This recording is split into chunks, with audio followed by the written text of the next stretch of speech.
আজকে যে ক্রাইমের সত্য ঘটনাটা শোনাবো সেটা মধ্যপ্রদেশের একটা ঘটনা। মধ্যপ্রদেশের ভোপাল শহরে 11 নভেম্বর 2013 সাল একটা বারাখেড়া নামের নির্জন এরিয়া আছে। সেখানে একটা ডেড বডি, একটা যুবকের মৃতদেহ, আধ জ্বলা, শরীরের অর্ধেক অংশটা পুড়ে গেছিলো, ওপর দিকটা পুরো পুড়ে নষ্ট হয়ে গেছিলো, চেনা যাচ্ছিল না চেহারাটাকা বা কী জামা কাপড় পরা ছিল। নিচের দিকটা একদম অক্ষত, পুড়ে যায়নি, আততায়ীরা হয়তো পুড়িয়ে চলে গেছিলো, দাঁড়িয়ে ওয়েট করেনি, যার জন্য উপর দিকটা পুড়েছিল, নিচের দিকটা একদম ঠিকঠাক ছিল।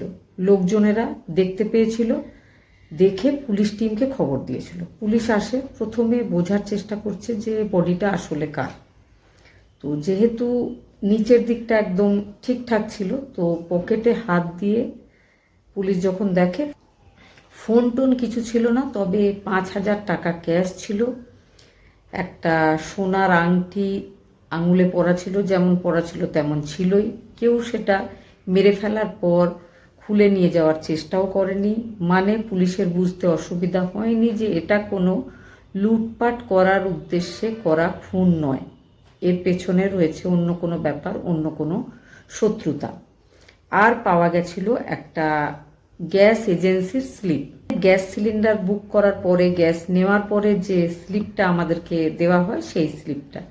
তো সেই স্লিপটাতে যখন দেখা হয় যে কার নামে স্লিপটা, তখন যে নামটা পেয়েছিল সেটা হচ্ছে মনীষ তখতানি নামের কোনো এক ভদ্রলোকের এটা গ্যাসের স্লিপ। পুলিশ প্রথমে এটাই মনে করে যে যে মারা গেছে তার নাম তাহলে মনীষ তখতানি, সেখানে তার ঠিকানাও লেখা ছিল। সেই ঠিকানা দেখে পুলিশ তার বাড়িতে গিয়ে পৌঁছেছিল। পৌঁছাবার পরে পুলিশকে দেখেই তার বাড়ির লোকজন একটু চমকে গেছিল, কারণ তাদের ছেলে 2 দিন থেকে নিখোঁজ। এবার পুলিশ সেখানে গিয়ে বসে, গিয়ে কথা বলে যে একটা বডি পাওয়া গেছে পোড়া অবস্থায়, তো আপনাদেরকে শনাক্ত করতে হবে। তার আগে আপনাদেরকে আমি ফটো দেখাবো, ফটো দেখার পরে যদি আপনারা চিনতে পারেন তাহলে তো কোনো সমস্যাই নেই। তখন বাড়িতে ছিল তার বাবা, কাকা, বাবার নাম দিলীপ তখতানি, কাকার নাম হচ্ছে মহেন্দ্র তখতানি। সবাইকে কিন্তু ওই ফটোটা দেখানো হয়, দাদুও ছিল, ঠাকুমাও ছিল। সবাই দেখা মাত্রই চিনে নিয়েছিল যে ওই বাড়ির একমাত্র ছেলে মনীষ তখতানির ওটা ফটো। ছেলের পরনের জিন্স, তার পা, এগুলো দেখে তারা চিনতে পেরেছিল। এবার তাদেরকে জিজ্ঞেস করা হয় যে কে শত্রু, আপনাদের এই ছেলের কে শত্রু হতে পারে। আশেপাশের লোকজনের কাছেও জিজ্ঞেস করা হয়, তারা সবাই এক কথাতেই বলেছিল যে মনীষ খুব ভালো ছেলে, অনেক লোকজনকে ধার দিয়েছে, ধার কাউকে দিলে সে টাকা ফেরতও চায় না, সে এতটাই ভালো। তার ব্যবহারে আশেপাশের লোকজন, পাড়া প্রতিবেশী সবাই মুগ্ধ। সে কম বয়সেই একটা বড় ব্যবসার মালিকও হয়েছে। সে একটা প্লাইউডের কোম্পানি চালায়। বিভিন্ন এরিয়াতে যখন যেখানে কোনো ফ্ল্যাট তৈরি হয়, অ্যাপার্টমেন্টের পুরো কন্ট্যাক্টগুলো সে নেয়। সে পুরোপুরি প্লাইউডের সাপ্লাইগুলো করে। সে বিশাল ব্যবসায়ী, আর তার ওই ব্যবসাতে তার মামা, তার কাকা, তার কাজিনরা সবাইকে সে কাজ দিয়েছে, যাতে তার ফ্যামিলির কেউ বেকার না থাকে। ফ্যামিলির লোকজনও তাকে খুব ভালোবাসে, তার কোনো অবগুণ কেউ বলতে পারেনি। অন্যদিকে তার স্ত্রী, তার সাথে পুলিশ কথা বলে কোনো জিজ্ঞাসাবাদ করতে পারেনি, কারণ স্ত্রী এতটাই ভেঙে পড়েছিল, সে বারবার অজ্ঞান হয়ে যাচ্ছিল, কথা বলার অবস্থায় সে ছিল না। স্ত্রীর নাম হচ্ছে সপনা। সেও একজন বড় বিজনেসম্যানের মেয়ে। মধ্যপ্রদেশের খান্ডবা শহরে তার বাড়ি। একটা অ্যারেঞ্জ ম্যারেজ হয়েছিল তার 5 বছর আগে।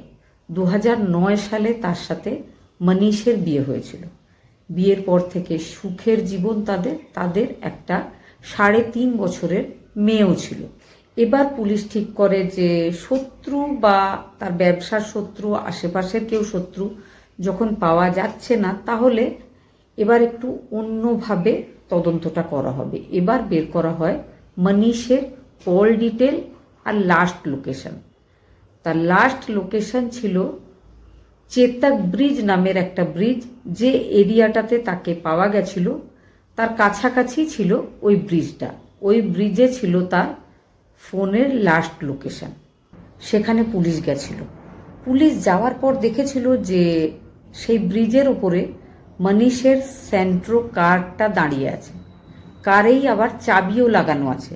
কেউ চাইলেই কিন্তু ওই কারটা নিয়ে পালিয়ে যেতে পারত, কিন্তু কেউ পালিয়ে যায়নি। পুলিশ যখন ওই কারটার ফরেন্সিক টেস্ট করেছিল, তখন ওই কারের মধ্যে অনেক রক্তের দাগ পাওয়া গেছিল, আর রক্তটা ছিল মনীষের। সেই জন্য পুলিশ বুঝেছিল যে ওই গাড়িতেই ঘটনা ঘটানো হয়েছিল। প্রথমে মনীষকে ওই গাড়িতেই মারা হয়েছিল, তারপরে নিয়ে গিয়ে ওই নির্জন এরিয়াতে পুড়িয়ে ফেলা হয়েছিল। আর লাস্ট কলটা ছিল একটা ফোন নাম্বার থেকে, যেটা যখন চেক করে দেখা হয় যে নাম্বারটা কার, বোঝা যায় যে এটা মনীষের যে সব থেকে প্রিয় বন্ধু, একদম ছোটবেলা থেকে তার বন্ধু, নাম হর্ষপ্রীত সালুজা। সেও কিন্তু একজন বিজনেসম্যান। যখন ছোট ছিল মনীষ, যখন মনীষের বাবাও একটা রেন্টেড বাড়িতে থাকতো, ভাড়া নেওয়া বাড়িতে থাকতো, তখন তাদের প্রতিবেশী ছিল হর্ষপ্রীত সালুজা। হর্ষপ্রীত সালুজা বয়সে একটু ছোট ছিল মনীষের থেকে, কিন্তু দুজনের মধ্যে সেই ছোটবেলা থেকে বন্ধুত্ব। তারা দুজন পরস্পরের বেস্ট ফ্রেন্ড। এবার মনীষের বাড়ির লোকজনকে যখন বলা হয় যে আপনাদের ছেলের লাস্ট কল ছিল হর্ষপ্রীত সালুজার সাথে, তো বাড়ির লোকজন বলে যে হর্ষের সাথে তো আমাদের ছেলে সারাদিন কথা বলে, ঘুমিয়ে উঠেও কথা বলে, ঘুমোতে যাওয়ার আগেও কথা বলে, তো হর্ষের সাথে কথা বলতেই পারে। তো লাস্ট কল হর্ষের সাথে হলেও হর্ষের ওপর কোনো সন্দেহ কারণ নেই।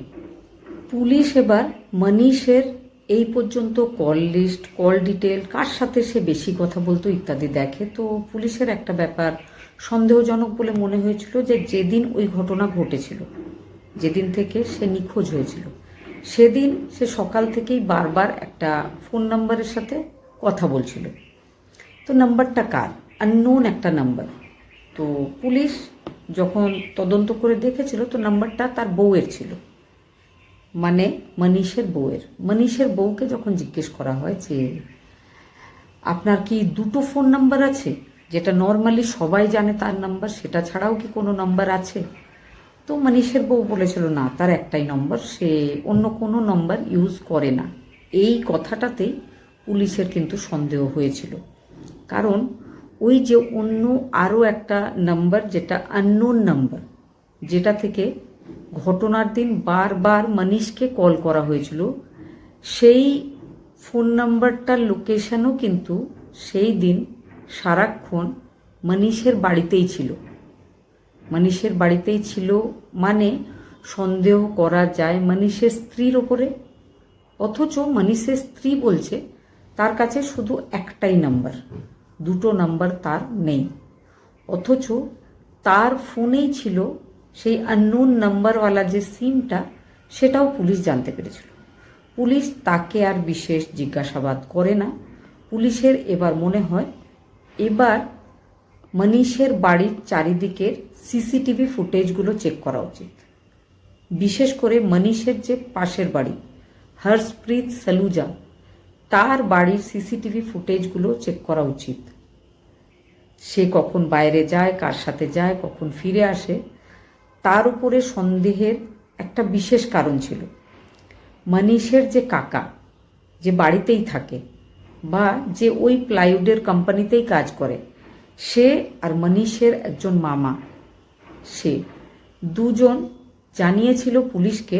মামা বলেছিল যে মনীষ বিকেলবেলায় 4টের সময় একটা কল এসেছিল, সেই কলটা কিন্তু ছিল হর্ষপ্রীত সালুজার কল। সেই কলটা আসার পর মনীষ বেরিয়ে চলে গেছিল। যাওয়ার সময় মামাকে বলে গেছিল যে সে আর আসবে না, তার বাড়ি ফিরতে অনেক রাত হবে। তো মামা যেন দায়িত্ব করে ভালোভাবে সব বন্ধ করে সেখান থেকে বাড়ি যায়। মামা সেই রকমই করেছিল, তবে সেই দিনই হারিয়ে গেছিল বা নিখোঁজ হয়ে গেছিল মনীষ। তাহলে মনীষের মামার মনে হয়েছিল ওই যে লাস্ট কল, বেস্ট ফ্রেন্ডের লাস্ট কল, ওইটাতেই সন্দেহজনক বিষয় রয়েছে। অন্যদিকে মনীষের যে কাকা, সেও কিন্তু ওই কোম্পানিতেই কাজ করত। সে পুলিশ টিমকে বলেছিল যে মনীষের বেস্ট ফ্রেন্ড হচ্ছে হর্ষপ্রীত, এতে কোনো সন্দেহ নেই। কিন্তু আমার একটা বিষয় সন্দেহজনক বলে মনে হয় যে মনীষের স্ত্রীর বেস্ট ফ্রেন্ডও কিন্তু ওই হর্ষপ্রীত। সব সময় হর্ষপ্রীত আমাদের বাড়িতে আসে যখন মনীষ থাকে না, এসে ওই বাড়ির ছেলের বউয়ের সাথে অনেক কথা বলে, তারপরে চলে যায়। মাঝে মধ্যে তারা দুজনে কোথাও বেড়াতেও যায়। যে ব্যাপারটা মনীষের বাবা মায়ের খারাপ না লাগলেও, মনীষের খারাপ না লাগলেও, আমার আর মনীষের যে কাকিমা রয়েছে, আমাদের ব্যাপারটা ভালো লাগে না যে বাড়ির বউ ছেলের বন্ধুর সাথে ঘুরতে যাবে কেন, আর ছেলের বন্ধু কেন বাড়ির বৌমার বন্ধু হবে আর বারবার বৌমার সাথে দেখা করতে এসে বন্ধ ঘরে ঘন্টার পর ঘন্টা গল্প করবে। এটা ওই বাড়ির লোকজনের খারাপ না লাগলেও আমার লাগে। আর পুলিশকে তারা পার্সোনালি রিকোয়েস্ট করেছিল, মামা আর কাকা, যে তাদের পুরোপুরি সন্দেহ যে এই ব্যাপারটার সাথে মনীষের স্ত্রী স্বপ্না আর স্বপ্নার যে বন্ধু হর্ষপ্রীত, তারা জড়িয়ে থাকতেও পারে। পুলিশ এবার নিজেদের পুরোপুরি মনটা দিয়ে দিয়েছিল হর্ষপ্রীতের ওপরে। হর্ষপ্রীত কোথায় কি করে সে ব্যাপারগুলো জানতে হবে, সিসিটিভি ফুটেজগুলো চেক করতে হবে। এদিকে মনীষ তত্তানি একটা সিন্ধি সমুদায়ের মানুষ। সিন্ধি সমুদায়ের মানুষজন আমাদের দেশে খুব অল্প রয়েছে, আর সিন্ধি সমুদায়ের মানুষের উপরে একটা এই রকমের ঘটনা ঘটিয়েছিল কেউ, তার প্রাণ নাশ করেছিল, কিন্তু পুলিশ খুঁজে বের করতে পারছিল না। সেই জন্য পুরো সিন্ধি সমুদায়ের মানুষজন সঙ্গে সমস্ত বিজনেসম্যানদের ইউনিয়ন বন্ধ ডাকে, আন্দোলন করে, পুলিশ স্টেশন ঘেরাও করে যে তাড়াতাড়ি খুঁজে বের করতে হবে মনীষ তত্তানির মার্ডারারকে। এবার পুলিশ কিন্তু হর্ষপ্রীত সালুজাকে ডেকে পাঠায় জিজ্ঞাসাবাদের জন্য। হর্ষপ্রীত সালুজার যখন জিজ্ঞাসাবাদ হয় আর হর্ষপ্রীত সালুজাকে এমন এমন কোশ্চেন করা হয়, তখন সে বুঝতে পারে যে এবার কিন্তু পুলিশের হাত থেকে বেঁচে বেরিয়ে যাওয়া সম্ভব নয়। তখন সে সবটা বলতে শুরু করে।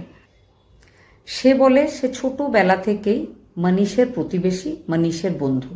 মনীষের যখন বিয়ে হচ্ছিল তখনই তার মনীষের স্ত্রীকে খুব ভালো লাগে। মনীষের স্ত্রীর সাথে তখন তার প্রথম আলাপ হয়েছিল, মনীষের স্ত্রীরও তাকে ভালো লাগে। তারপরে মনীষরা একটা যে বাংলোতে থাকতো, পরবর্তীকালে হর্ষপ্রীত যখন নিজের ব্যবসা শুরু করে, সেও কিন্তু নিজের বন্ধুর পাশের যে বাংলোটা যে মনীষ তাদেরকে ঠিক করে দিয়েছিল, সেটাতে এসে সে থাকতে শুরু করে। মনীষের স্ত্রী স্বপ্না সবার সাথে হাসি মুখে কথা বলতো, সবার সাথে বন্ধুত্ব করে ফেলতো অল্প সময়তে। সে কিন্তু দেখতে পেলেই হর্ষপ্রীতের সাথেও অনেক কথা বলতো, হেসে হেসে কথা বলতো। হর্ষপ্রীতের মনে হতো যে তার বন্ধুর বউয়ের থেকে সুন্দরী আর কোনো মহিলা হতেই পারে না। তাদের দুজনের প্রতি এই আকর্ষণ ধীরে ধীরে বাড়তে থাকে, আর ধীরে ধীরে পরিচয়ের থেকে গভীর বন্ধুত্ব, গভীর বন্ধুত্ব থেকে গভীর প্রেম শুরু হয়ে যায়। বাড়ির কোনো লোকজন সন্দেহ করতো না। হর্ষপ্রীত একজন ছোট ব্যবসায়ী, অন্যদিকে মনীষ খুব বিশাল ব্যবসায়ী। মনীষ বেশিরভাগ সময় ব্যস্ত থাকে। কোথাও যাওয়ার দরকার হলেই এবার হর্ষপ্রীতকে ডেকে নিয়ে হর্ষপ্রীতের সাথে মনীষের স্ত্রী বেড়াতে যেতে শুরু করে, কাজে যেতে শুরু করে। বাড়ির লোকজন মানা করতো না, যেহেতু স্বপ্না তাদের একমাত্র ছেলের বউ, তো বাড়ির লোকজন তাকে সত্যিই ভালোবাসতো, বিশ্বাস করত।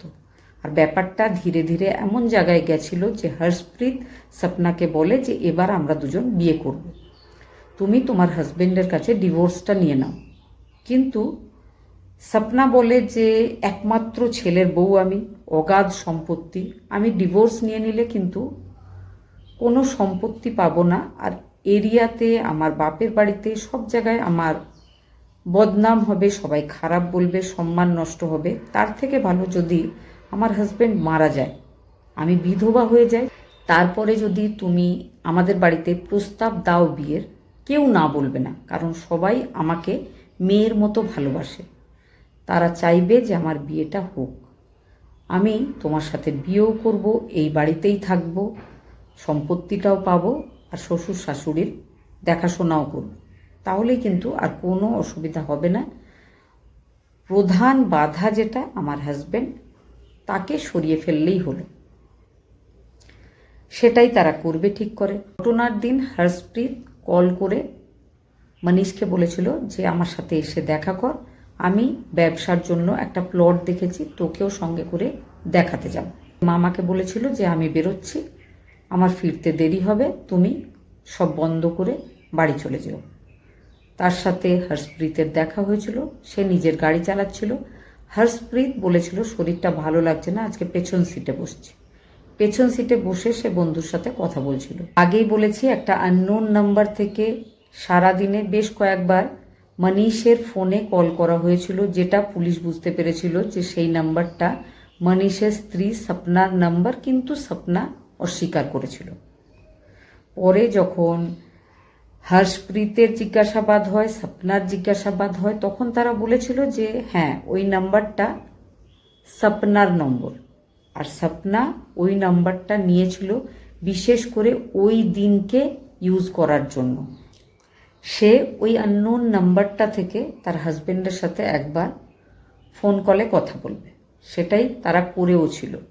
হর্ষপ্রীত আর মনীষ গাড়িতে গল্প করতে করতে যাচ্ছে। হর্ষপ্রীত নিজের বন্ধুকে গল্প বলে যে তোর স্ত্রী আজকাল আমাকে ভালোবাসে, আমি তোর স্ত্রীর সাথে সংসার শুরু করতে যাচ্ছি, সংসার শুরু করব। মনীষ হাসতে হাসতে রেগে গিয়ে বলে, তুই আমার সাথে ইয়ার্কি করিস, ঠিক আছে, তুই আমার বন্ধু, সেটাও ঠিক আছে, কিন্তু এত উল্টোপাল্টা ইয়ার্কি করলে আমি কিন্তু রেগে যাব।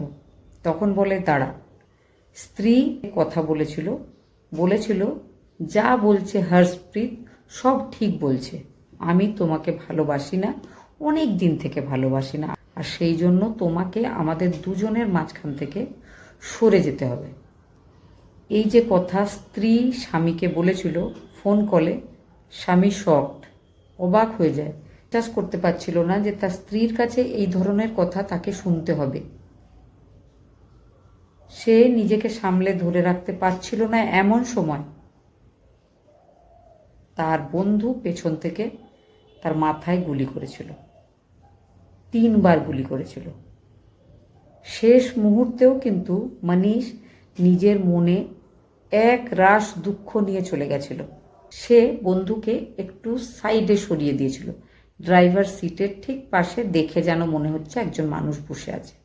আর সে বন্ধুর গাড়িটা চালিয়ে আরও দূরে ওই নির্জন এরিয়াতে গিয়ে বডিটাকে নামিয়ে রেখে পেট্রোল ঢেলে আগুন জ্বালিয়ে, আগুন যখন দাও দাও করে জ্বলছে, তার মনে হয়েছিল পুরো বডিটা এইভাবেই শেষ হয়ে যাবে। কিন্তু সে আবারও গাড়িতে বসে সোজা চলে এসেছিল সেই চেতক ব্রিজের ওপরে, যেখানে সে এই ঘটনা ঘটিয়েছিল। সেখান থেকে সে আমিন বা আমির নামের একজন ছেলেকে কল করেছিল, বলেছিল জল সঙ্গে করে নিয়ে আসতে, ভালোভাবে গাড়িটাকে মোছা ধোয়া ইত্যাদি করতে হবে। এই সঙ্গে এটাও বলে রাখি যে আমিন বা আমির যে ছেলেটা, সে কে?